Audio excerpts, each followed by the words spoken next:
Скажите, пожалуйста, как вы относитесь к телевизионным передачам типа «Голос дети», «Синяя птица», «Лучше всех»?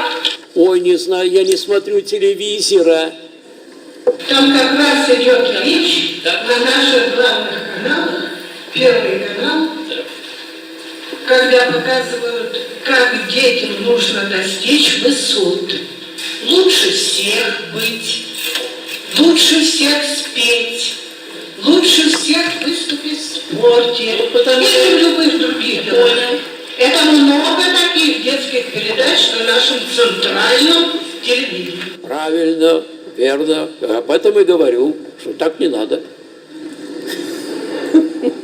Так что мы договорились.